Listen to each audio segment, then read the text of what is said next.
Mwana Roho Mtakatifu. Atukuzwe Mungu Baba na Mwana na Roho Mtakatifu. Sasa na siku zote na milele. Roho Mtakatifu wa Mungu, tunakualika uendelee kusema nasi, kukaa nasi, kutuangazia, kutuongoza, kutushauri ili tuishi maisha mapya, maisha ya Ukristo, tuishi sakramenti za kanisa. Ndio mwisho safari hii, baada ya kufanikisha hapa duniani, tufike kwenye makao ya milele. Kwa njia ya Kristo tunaomba na kuamini. Amina. Kwa jina la Baba na Mwana na Roho Mtakatifu. Amina. Tumsifu Yesu Kristo. Asa leo natamani nifundishe kuhusu sakramenti ya kipaimara. Sakramenti ya kipaimara ni jua imani yako sehemu ya 4. Jua imani yako sehemu ya 4. Nimeshafundisha sehemu 3. Hii ni ya 4 kwa jua imani yako. Nataka niigusie kwa ango nyingine vile Mungu atakavyoongoza. Confirmation kwa Kiingereza. Confirmation kwa Kiingereza, kwa Kiswahili kipaimara ni kufanywa imara. Ni kufanywa imara. So maswali ambayo yatatembea nayo ni kwamba kwa nini unafanywa imara? Why are you being confirmed? Unafanywa imara kwa njia ipi? Unafanywa imara ndiye uwe vipi? Ndio maswali ambayo naamini kabisa tafakwa kujiuliza na kuongelea kuhusu sakramenti ya kipaimara.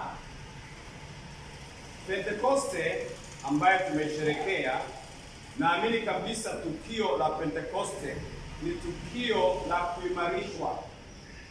Hawa mitume walikuwa na Yesu miaka 3. Hawa mitume walikuwa wameshabatizwa. Ukisoma kwenye maandiko walikuwa wamebatizwa na pia walikuwa wanabatiza watu wakiwa pamoja na Yesu. Hawa mitume walikuwa wameshatenda miujiza. Kumbuka Yesu aliwatuma na akaja na ripoti nzuri sana. Sema, jamani, tuliona kwa jina lako viwete wanatembea, vipofu wanaona, shetani anaondoka. Na Yesu akasema nalimuona shetani anatimuliwa kama lightning.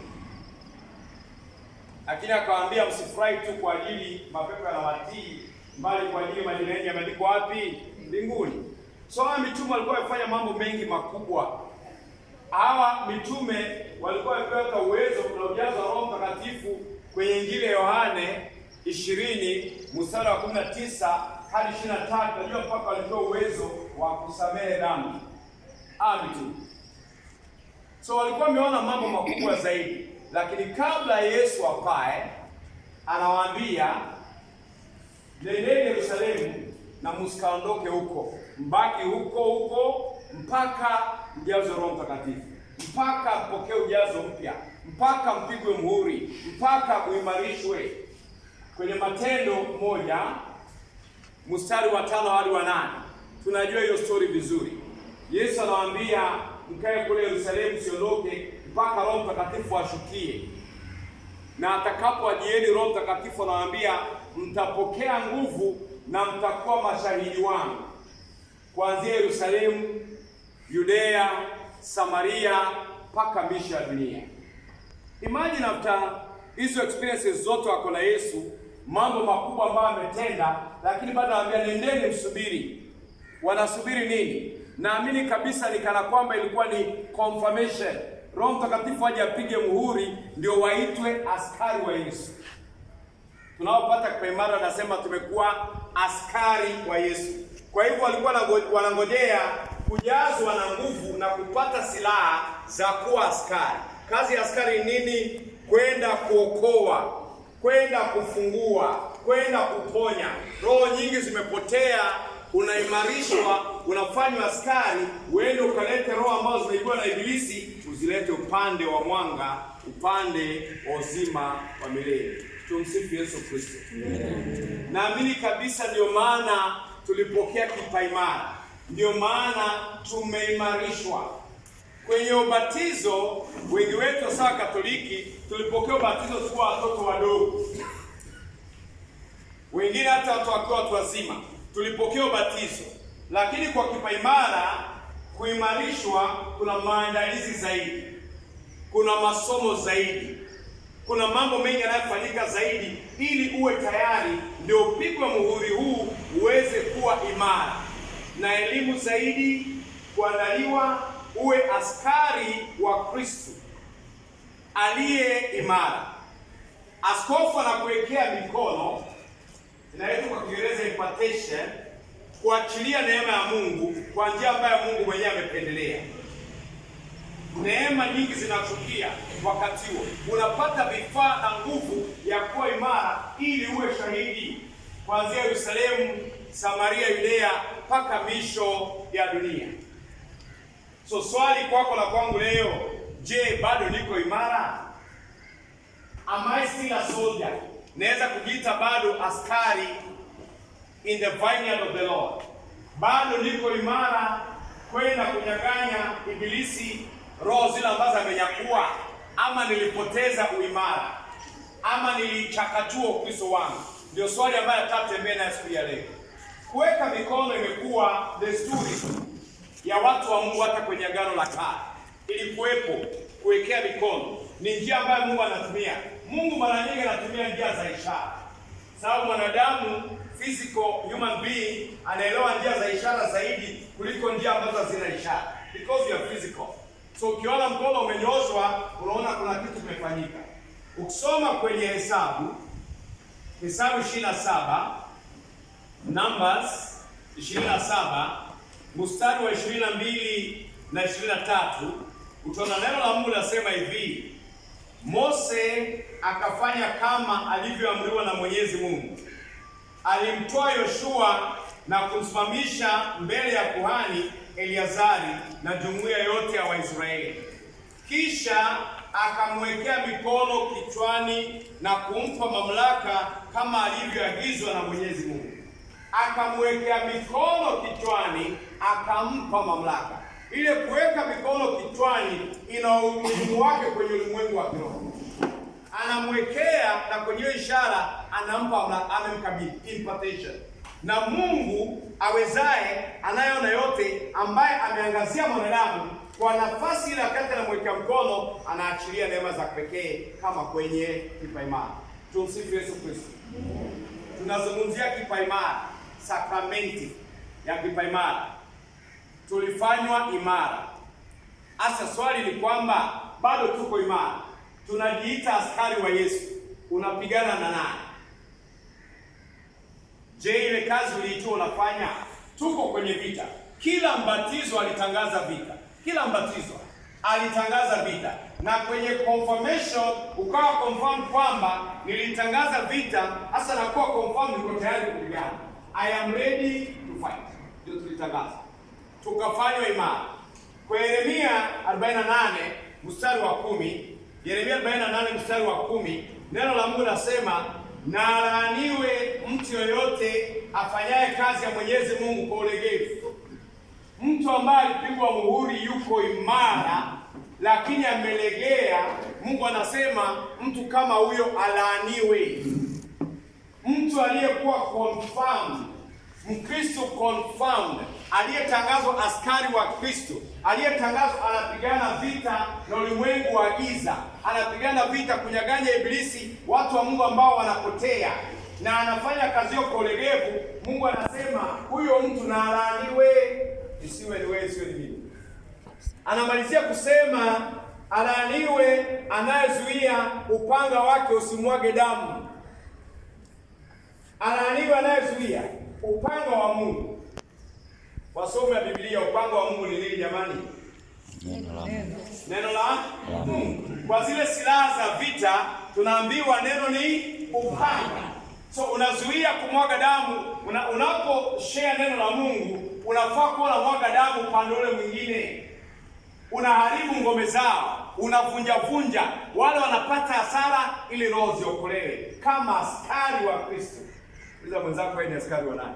Mimi ni askari wa nani? Tumsifu Yesu Kristo. Alaaniwe mtu yote anayefanya kazi ya mko ulegevu, anayezuia upanga wa Kristo. Mtu ambaye alibatizwa na akawa confirm, akapewa kipaimara, akaimarishwa, akaitwa askari wa Yesu, lakini bunduki imelala, haiwagi damu, haitumili, imelala. Na tuko very proud, mimi ni askari wa Yesu, nimeimarishwa. Kuimarishwa kufanya nini? Ndio swali. Siku moja ukisoma Matendo ya Mitume 19 mstari wa 1 hadi wa 7, tukio fulani hapo ambao Paulo alikutana nao, na inawezekana Wakristo wengi siku hizi wako kwenye hilo tukio mpaka leo hii. Paulo anatembea, inasema hivi, wakati Apolo alipokuwa Korintho, Paulo alisafiri sehemu za bara, akafika Efeso ambako aliwakuta wanafunzi kadhaa. Matendo 19, Acts 19 verse 1 to 7. Akauliza, je, mlipopata kuwa waumini mlipokea Roho Mtakatifu? Nao akamjibu, la, hata hatujasikia kwamba kuna Roho Mtakatifu. Ndio mwanzo kuona habari. Tumsifu Yesu Kristo. Haja wana anasema hata habari hawana habari kama kuna Roho Mtakatifu. Naye akasema, sasa mlipata ubatizo wa namna gani? Hili ni swali ambalo kila Mkristo ambaye amekuwa confirm, alifanywa imara na amelala kazini. Unaweza maji ya asali amelala na bunduki. Unaweza maji ya asali ina gani? Umepewa bunduki, umepewa marisasi na umelala iko hapo. Abiwe anapewa bunduki kuweza watu wa Mungu nani? Anauliza, kweli mlipokea ubatizo wa namna gani? Nao akajibu, la, hawayapata kusikia. Mstari wa 3, naye akasema, sasa mlipata ubatizo wa namna gani?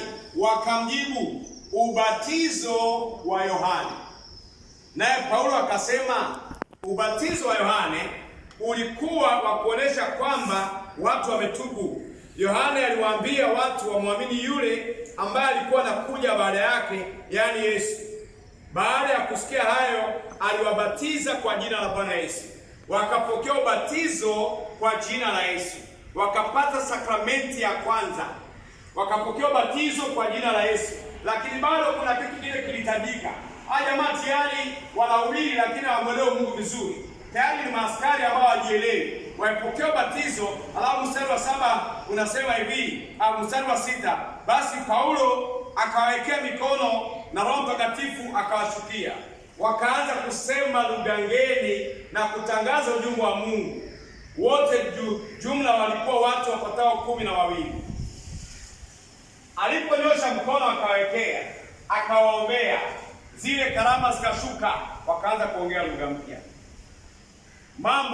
Hewa ikabadilika, mambo yakabadilika, wamekuwa confirm kama askari sasa wa ufalme ambao ni wa mwanga. Walikuwa wapokea ubatizo na sema Yohane, ubatizo wa maji, ubatizo wa toba tu, lakini si ubatizo wa Roho Mtakatifu na moto. Na ndio ubatizo ambao tumepokea kwenye Pentekoste. Mimi naamini Pentekoste hii tulikuwa tutakuwa confirmed tena. Na hii confirmation inafaa kuwa ni jambo la kila siku. Hasa wanaojiita wana karama, inafaa kuwa tutakuwa confirmed every second. The Holy Spirit is there to affirm you and confirm you again and again, every day, every second. Hata ukilala, wanaambia watu, hata ukilala kuna kitu tunaita spirit awake. Unalala lakini spirit uko kazini 24/7. Askari halali. Simaanishi kulala kwa kawaida. Kulala kwa kawaida lazima ulale. Lakini hata ukilala kwa kawaida, spiritually are meant to be awake, alive all the time. Ndio maana kabla ya kulala, shiriki neno la Mungu, soma neno la Mungu, sifu Mungu, abudu Mungu, omba. Unapolala unalala kwenye uwepo huo. Mapepo ya kitumwa unapambana nayo kwenye ulimwengu wa kiroho, lakini mwili umelala. Bwana Yesu asifiwe. Amen. Tunafaa kuwa maaskari walio macho 24/7 kila wakati. Hawa jamaa hawakujielewa. Walipokea ubatizo wa Yohane. Kwenye Mathayo 3:11, Mathayo 3:11, Yohane Mbatizaji anasema hivi, mimi nawabatizeni kwa maji kuonyesha mmetubu. Yeye atawabatizeni kwa Roho Mtakatifu na kwa moto. Yohane abatiza kwa maji, ubatizo wa toba. Anakuja mwingine baada yake, anabatiza kwa Roho Mtakatifu na moto. Moto ulao, moto unaoteketeza uovu wote, ili tunabadilika. Unapokuwa confirmed, unamaanisha umekubali Ukristo, umeuelewa, unakuwa confirmed. Maisha yako nasema si yako tena, unamsha huyu Kristo, unambeba Kristo, unaitwa askari wa Kristo, sio kuishi yule jamaa mwingine. Mtu aliyepokea Roho Mtakatifu, mtu aliyeimarishwa, mtu aliye confirm, anafaa kuwa na mabadiliko yanayoonekana. Mabadiliko yanayoonekana, si ya kufichika, mabadiliko yanayoonekana. Kwa maana umepigwa muhuri ya kwamba umekomaa kupigana vita na adui Shetani. Umevaa uniform za vita, huwezi ficha, na wewe umeimarishwa, uko tayari kupambana na adui. Unasema wewe ni Christ-like, wewe unafanana na Kristo, umebadilika. Ndio maana unaitwa Mkristo. Yaani jamani, mnafikiri jina la mchezo? Kuitwa Mkristo. Kuitwa Mkristo ni mtu ambaye anafanana na Kristo, anambeba Kristo, yeye ni askari wa Kristo. Sio mtu anayemwonea Kristo aibu. Unaingia kwenye hoteli, hata kuombea chai shida, unapiga ishara msalaba chini ya meza. Kristo gani? Anayeonea aibu silaha yake. Ishara ya msalaba ni ishara ya ushindi, na unaionea aibu. Utashinda na nini? Je, wakati ulimarishwa, maisha yako yalibadilika au yalibaki yale yale? Kristo anasema nao ungana naye ni kiumbe kipya, ya kale yamepisha, tunakuwa viumbe vipya. Tena anasema kwenye Wakorintho wa pili 5:15 kuendelea, alikufa kwa ajili ya watu wote, ili wanaoishi, wale wamebatizwa na kuimarishwa, wasiishi kwa ajili yao tena, bali kwa ajili yake yeye aliyekufa na kufuka kwa ajili yao. We are meant to be living for him, not for ourselves. Unaweza imagine askari afuati amri ya bosi wake, anafutwa kazi asubuhi. Wewe umai kutana na askari anaenda sokoni na bunduki yake, atemelax, ananunua nguo, anaweka bunduki hapa kwanza, anunue nguo. Je, unafanana na Kristo? Ndio swali. Kule mitaani wanasemanga unafanana nani? Wanakuitaga nani? Kama jina lako halijabadilishwa kule mitaani, iko shida. Kama halijabadilishwa kule mitaani, wakaanza kuitaita pasta, unajifanya sita. Kama uitwa majina, una shida mahali. Sababu lazima tabia zilibadilika, wakaanza kukuenjoy. Juzi niliongea na jirani wangu mmoja hapo Muislamu. Akaambia jamani, sisi hapa tunajuanga wote, tunajuanga wewe ni pasta. Kama ile yakosea sana, lakini si pasta unafikiria. Mimi sina kanisa, sina sadaka, mimi ni Mkatoliki. Sasa anasianga ni promotion mahubiri kula kwa nyumba, nikirekodi yale ya YouTube. Sasa baadaye yule jamaa la kanisa huyu kabisa, tena mpaka la kanisa la mitandao. Kama mimi sina sadaka jamani, mimi sina kanisa, mimi ni Mkatoliki. Alishangaa. Kwa sababu fikiri biashara yangu ni pasta. Kama si pasta unayedhania. Sihubiri kwa ajili ya pesa. Nikampa ushuhuda wangu. Vile niliugua miaka 17 nilipoteseka. Vile nilifanywa surgery mbili, kapoteza akili, singetembea, nikapona. Muislamu alishangaa. Nikamwonyesha kitabu changu cha kwanza Solace in Sorrow. Akashtua sema, "You mean you're another?" Ambaye nimeandika vitabu vile, alishangaa jirani kabisa. Yeye anajuanga tu pasta. Unaona jamaa tu ametulia tu, unaona susu. Yaani jamaa alishtuka. Alishangaa akasema, "You mean you are an author?" Akasoma tena economist. Alishangaa. Anaona mke wake ametulia. Pasta, wanaita pasta, sasa safi. Wanakuitanga nani kule mtaani wewe? Yule ama anakuitanga yule Mkatoliki mjuaji. Matendo ya Mitume 11 mstari wa 25 na 26 tunaona Biblia inasema kisha Barnaba alikwenda Tarso kumtafuta Sauli. Alipompata alimleta Antiokia. Nao wote wawili walikaa na ile jumuiya ya kanisa kwa mwaka wote mzima, wakifundisha kundi kubwa la watu. Huko Antiokia ndiyo kwa mara ya kwanza wafuasi waliitwa Wakristo. Ndiyo mara ya kwanza wafuasi wanaitwa Wakristo. Wewe jiulize, hawa watu waliona nini wakawaita hakika hawa ni Wakristo? Waliona nini? Asa zungumza kuhusu mtu ambaye amekuwa confirmed, mtu ambaye ameimarishwa, anafaa kuonekana kama hawa watu.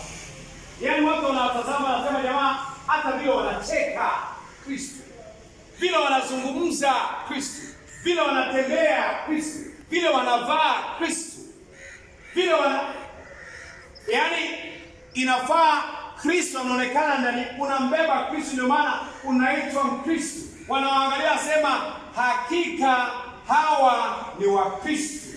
Hizo mwenzako wewe na watu wa dunia kuna tofauti watu ama ni sawa. Sasa ndio umekasiri. Tumsifu Yesu Kristo. Katika hali zako za maisha leo hii kekewa mlo hapa, tutaona Kristo ama tutaona mama anaanza kupigania chakula. Angalia kwenye maharusi, vile mama anapigana kwa ajili na wazee, kwa sababu hapo Kristo unawekwa kando. Ukienda kwenye barabara ukutane na askari na uko kubioni umechelewa, ataonekana Kristo au utaambia Kristo kaa kando, wacha nihongane kidogo ndio kwenda nitakurudia baadaye Kristo. Tumsifu Yesu Kristo. Antiokia ndio mara ya kwanza watu wanatazama nasema hakika hawa ni Wakristo, hakika hawa ni wabatizwa, hakika hawa wameimarika. Confirmed. Sakramenti inafanya kazi.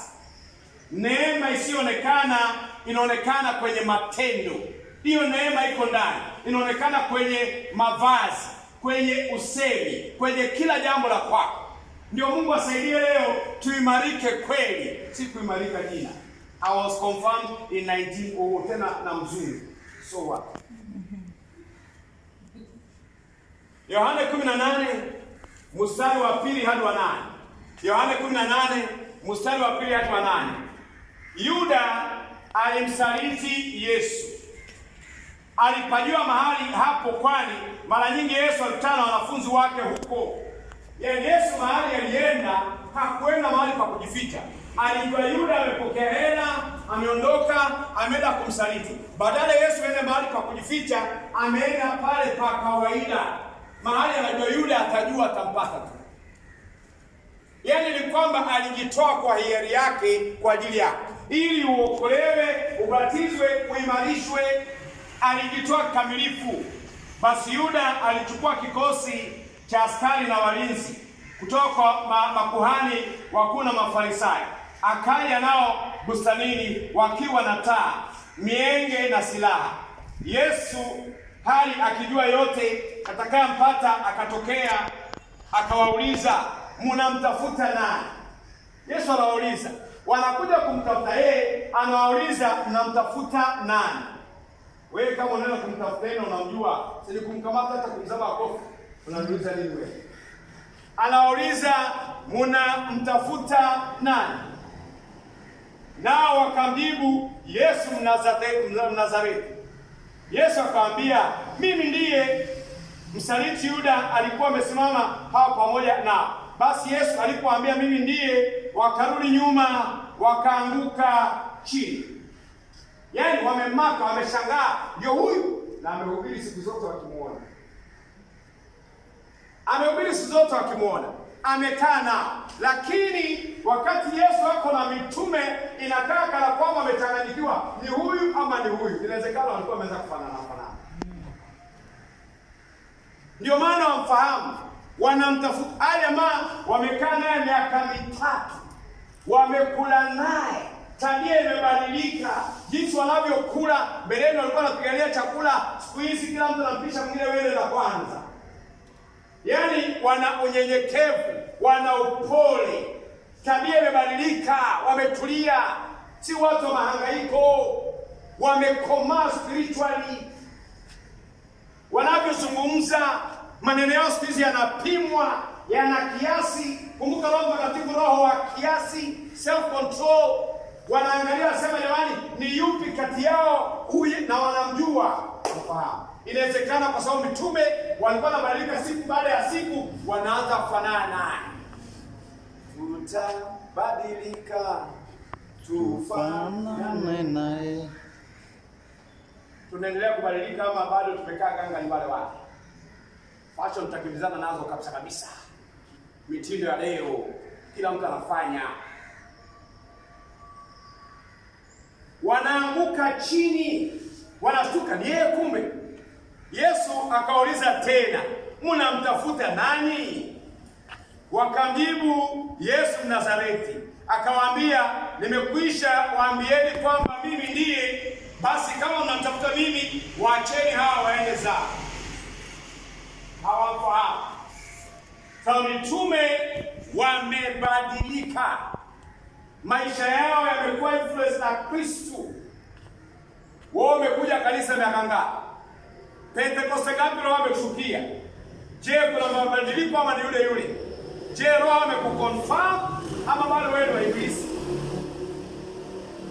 Mathayo hiyo ya 18, Luka nena mstari wa 17, alafu 25 hadi 27. Huyo mjakazi saa hiyo Yesu amepelekwa, ameshikwa, amepelekwa kule, maswali makali, Petro amemfuata. Yuko gangari na yeye. Huyo mjakazi mgoja mlango akamuuliza Petro, "Je, nawe pia ni mmoja wa wanafunzi wa mtu huyu?" Petro akamwambia, si mimi." Kwa kumwangalia anaona hakika huyu ni mmoja wao. Tabia zako mbona kama za Kristo? Mbona vile una smile kama Kristo? Wewe ni mmoja wao. Petro binadamu kaingia, mimi hata simjui. Mstari 25. Petro alikuwa hapo akiota moto. Basi wakamuuliza mara ya pili tena, "Je, nawe pia si mmoja wa wanafunzi wake?" Yeye akakana na kusema, "Si mimi." Yaani wanamwangalia wengine, asema wewe ni mmoja wao. Huyu jamaa wewe na yeye angalia. Angalia sura yako.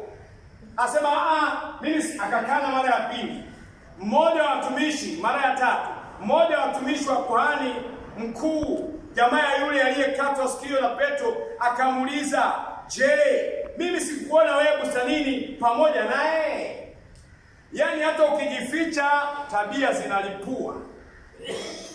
Mwenendo unalipua, huyu ni Mkristo. Maneno yanasema tuwe ni Mkristo. Unajaribu kujificha lakini unasema huyu hakika si kama mtu wa dunia. Huyu ni Mkristo. Je, ndio hivyo natendeka kwako na kwangu? Ama sisi tuchanganyika na watu wa dunia, hauna tofauti? Ndio swali kubwa leo. What are you confirmed for? Ulifanywa imara for what? Ndio swali. Uliimarishwa katika nini? Ndio swali.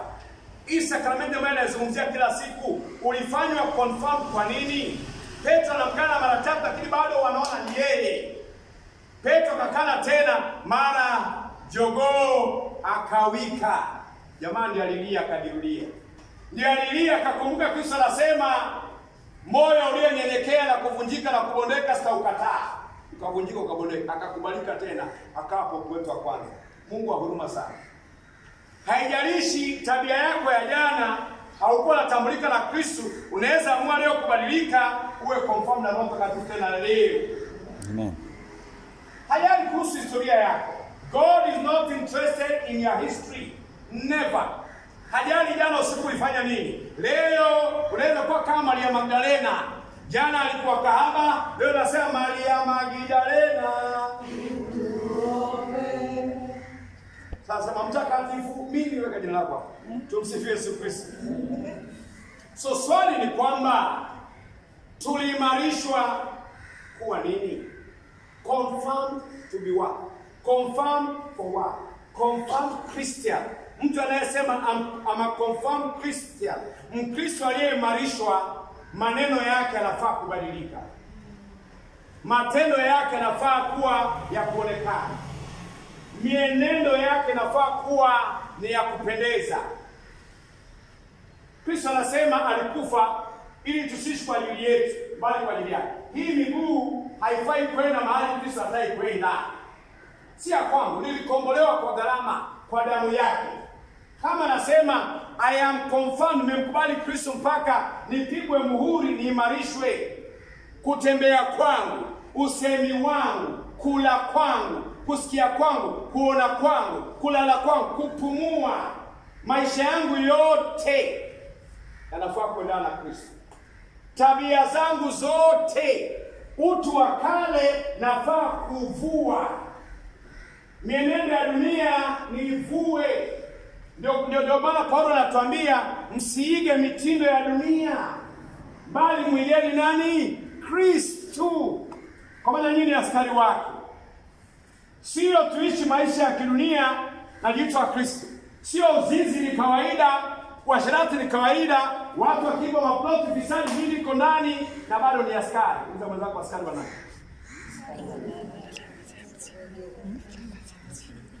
Uongo ni kawaida, ufisadi ni kawaida, ukabila ni kawaida, kutoa mimba is no big deal. Askari wakuu watoto wa Mungu. Ihali asema upanga kwa ufalme mwingine, wewe unatoa upanga kwa malaika wasio na hatia. Namalizia kwa Efeso 6:10-18. Waefeso 6:10-18. Tunaijua vizuri sana. Silaha za Mungu za vita. Kwa maana wewe ni askari, unafaa kuwa unavaa silaha daily, in out, usiku na mchana. Umesimama, umekaa, unakula, unalala. Unafaa kuwa ndani ya silaha za Mungu za vita. Ziko pale waziwazi, sitasoma kwa maana muda wangu umekwisha. Tunazijua. Inasema ukweli wapi? Kiunoni. Ukweli kama mkanda. Inamaanisha ukianza uongo, mkanda umefanya nini? Umekatika. Marinda chini, uko tupu chini. Inamaanisha ukiingia kwenye uongo, chini, trouser iko chini, uko tupu. Yaani unatembea, unaonekana uko sawa, lakini mashetani wanakukelea, tunasema tupu. Diria ya haki, righteousness, uadilifu. Righteousness kifuani, uadilifu. Inazuia kwenye kifua mishale yote ya shetani, maeneo haya unakuwa salama. Habari njema miguuni. Unapoenda kwa wengine, wanapatanga amani ama wanakosa amani? Ndio mwenzako. Tena kwa watu wanapata amani ama wanakosa amani? Baadaye kuna watu wakifika mahali watu wanakosa amani. Kweli si kweli? Jichunguze. Kama wanakosa amani kwa ajili ya uovu, sawa, huo ni upanga. Lakini kama wanakosa amani kwa ajili ya wewe, the way you are being, kuna shida. Mkono wa kushoto ngao ya nini? Imani, ngao. Inasema inazuia mishale yote ya shetani, ngao, imani, faith, imani. Kofia nini? Ya wokovu. Unabaki kwenye safari ya wokovu, in season and off season. Kwenye utajiri, kwenye umaskini. Kwenye raha, kwenye mateso. In the midst of a storm, bado uko kwenye wokovu. Wokovu sio fashion, vua. It is a lifestyle. Kwenye corona, kwenye afya. In whatever circumstance, remain in salvation. Watakao baki kwenye wokovu mpaka mwisho ndio wataokolewa, ndio wataingia mbinguni. Wokovu hujamalizika. Wa kwetu si kama kule, niliokoka 19 so what? Leo je? Tuliokolewa, tunaokolewa, tutaokolewa. Watakao baki na. Ndio maana Yesu anasema wa kwanza atakuwa wa mwisho atakuwa wa kwanza. Maskani wengine wanalala, wengine wanaamka. Leo tuamkeni jamani, tuwe wa kwanza. Tumsifu Yesu Kristo. Na upanga wa nini? Neno, upanga. Wacheni upanga umwage damu. Askari fanyeni kazi, wacheni kulala. Tuamkeni fanye kazi ya Mungu. Upanga umwage damu kweli kweli. Si kwa njia ya kidunia, spiritually. Inamalizia 18 kusema kila nyakati ombeni in the spirit. Mkiombea watu wote wa Mungu dunia nzima. Pray for the people of God. Bila ubaguzi. Hata waliopotea njia ambao wamejiita manabii kule nje, waombeeni wote watu wa Mungu. Kwa maana Yesu anasema kuna wengine wako nje azizi warudi kwenye zizi. Kipa imara. Kuimarishwa. Funga macho yako. Funga macho yako. Sema na Mungu. Je, unajiona umesimama ama umeona hauko imara kabisa? Ndani mwako sema na Mungu. Mahali umeona haujasimama, hauko imara, omba msamaha. Jiombee msamaha. Ni Mungu wa huruma na rehema. Kuimarishwa, tunaimarishwa na Roho Mtakatifu. Pentekoste bado inaendelea. Omba msamaha. Fanya toba ya kweli. Ambia Kristo asikupite. Ashuke na nguvu zake na neema zake ili akuimarishe tena. Endelea kuomba msamaha. Usinipite Bwana, usiwe mbali nami, unapozuru watu wengine. Usinipite Bwana, usinipite Bwana, usiwe mbali nami, unapozuru watu wengine. Usinipite Bwana. Maisha yangu wayajua, uovu wangu waujua, unapozuru watu wengine. Usinipite Bwana, usinipite Bwana, usiwe mbali nami. Achilie neema mpya, afute wote kwa damu yake, afute wote kwa damu yake. Yote kabisa ondoe. Machungu yangu wayajua, mateso yangu wayajua, unapozuru watu wengine. Usinipite Bwana, usinipite. Yes, Lord Jesus, don't pass us today. Usiwe mbali nami. Saidia kushinda uovu wote. Saidia kurudi kwa njia zako Mwenyezi Mungu. Yes, Lord, usinipite. Mizigo yangu waijua, magonjwa yote wayajua, unapozuru watu wengine. Usinipite Bwana, usinipite Lord Jesus, achilia damu yako takatifu, itufungue, ituponye, itubariki, itubadilishe. Blood of Jesus, don't worship the castle. Blood of Jesus, blood of Jesus, blood of Jesus, blood of Jesus. Damu ya Yesu Kristo ituoshe, itakase, ifungue, ituponye, itubadilishe, ituoshe kabisa, ivunjevunje kila mnyororo wa laana na mauti, kila nguvu za giza ziteketee na ziondoke, ziende chini ya msalaba Yesu Kristo mwana wa Mungu aliye hai. Blood of Jesus, wash us, cleanse us, deliver us, heal us. Kila nguvu za mapepo na madini na uchawi ziteketee kwa damu ya Yesu Kristo, ziteketee kwa nguvu ya damu na uwezo wa jina la Yesu, ziondoke zote, ziende chini ya msalaba Yesu Kristo mwana wa Mungu aliye hai. Magonjwa kati yetu hana mamlaka kabisa. Yesu, nyosha mkono wako kwa nguvu na uponyaji, achilia uponyaji, achilia kufunguliwa, achilia neema, achilia baraka, achilia ulinzi unaotoka juu. Zaidi ya yote Yesu, leo tuneemishe tena, tufanye imara tena. Achilia Roho wako Mtakatifu atutakatifuze, atuneemishe, atuwezeshe kuishi sawasawa na mapenzi yako, kwa maana wewe unaweza, si kwa majeshi wala silaha, bali kwa msaada wa Roho Mtakatifu. Come, Holy Spirit of God.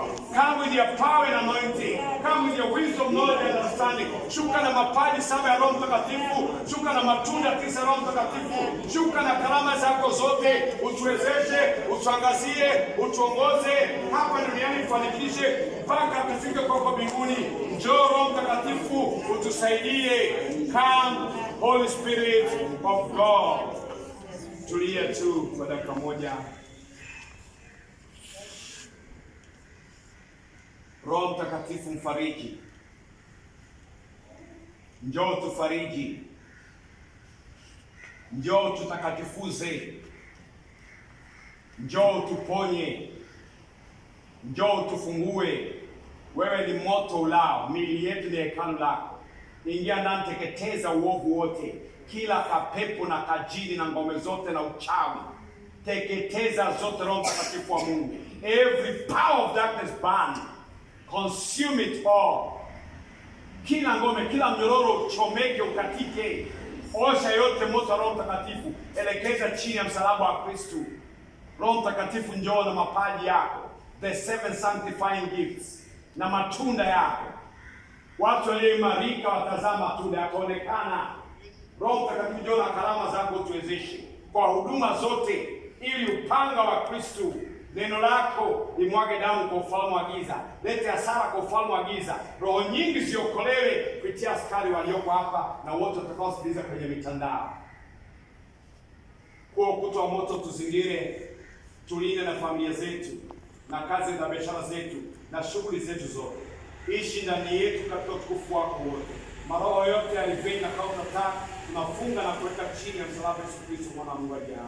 Kwa njia ya Kristo tunaomba na kuamini. Amina. Kwa jina la Baba na la Mwana na la Roho Mtakatifu. Ingia Roho Mtakatifu.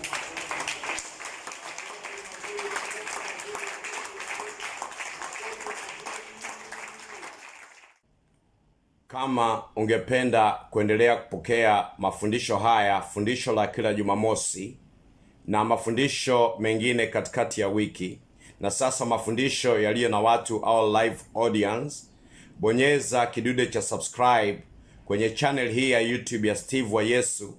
Na baada ya kubonyeza kidude cha subscribe, hakikisha kwamba pia umebonyeza ile kengele ya notification, ili kila wakati ujumbe unapeperushwa kwenye mtandao huu unapata ujumbe mdogo kwenye simu yako ya mkononi.